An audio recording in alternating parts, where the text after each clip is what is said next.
Welcome, Sweatwater Boys and Girls, to the second season of Swamp Crib. Swamp Crib!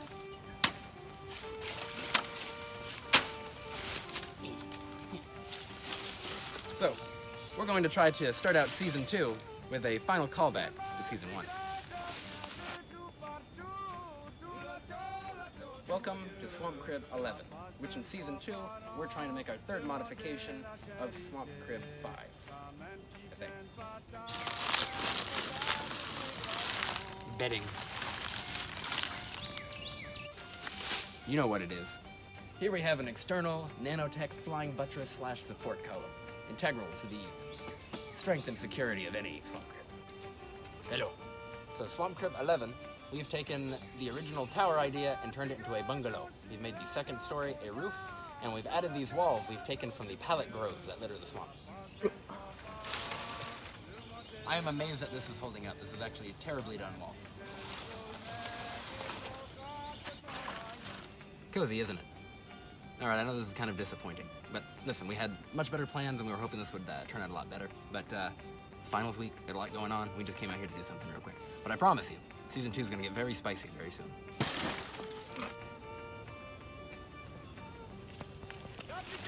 And the most important part, the dingle dog. The Swamp Crib sucks, but don't worry. We're not going to reuse this old pile of junk ever again. We just wanted to get ourselves back into the groove after a slight break between seasons, and I just want you guys to know that we're back, and it's going to be better than ever.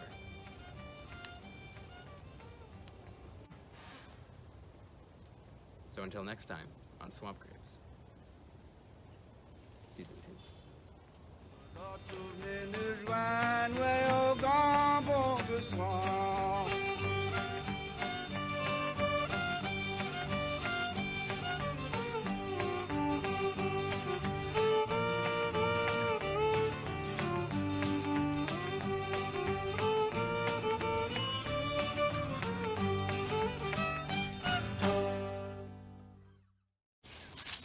So the swamp people aren't around anymore, but we're still going to be a little bit cautious here at Swamp Cribs. We don't want to run into the same nonsense with those primitives. Anyway, what we're going to do is set a special tripwire with a net device at the top. So what I've done is I've made a simple pulley and a slip knot, and this tripwire will set the slip knot, cause it to crash down, and the net here will fall down on any unsuspecting savage.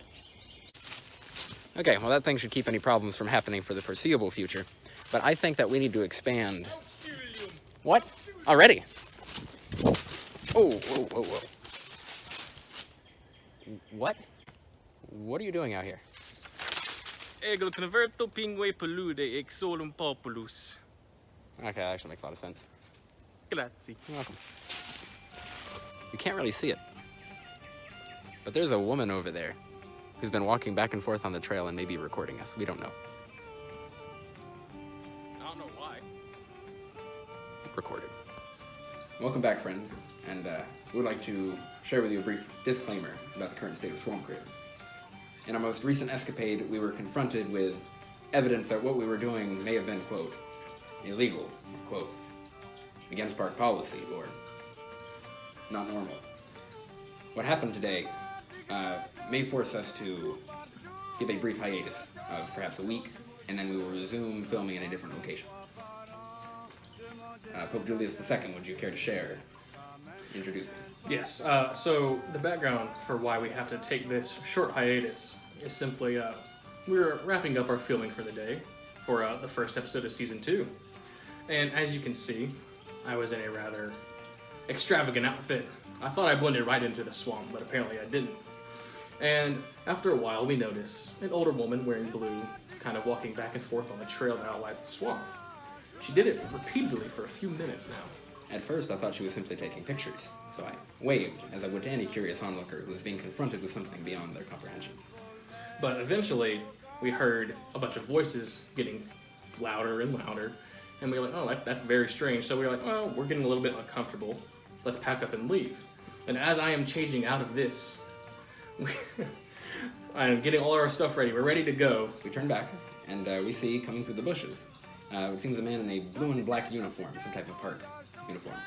possibly park, possibly local police. Whoever it was seemed official, and they had a flashlight searching for us hooligans. So We dipped. we ran through the swamp. Luckily, us on Swamp Cribs know the swamp like the back of our hand. Yes, we know it just like the back of our hands. We know all the different places where we can run where few others could. So we eventually make it to the main path, going back to the truck. And we see a white van approaching behind us. Now, of course, we're doing our best to act as natural as you can with multiple heavily laden bags and a shovel in your hand. So we nod at the gentleman who's driving, and the gentleman nods back. And then he passes on, and we notice on the side the park logo. At that point, we sprinted to the truck, and we Dukes of Hazzard it out of there, dust flying everywhere.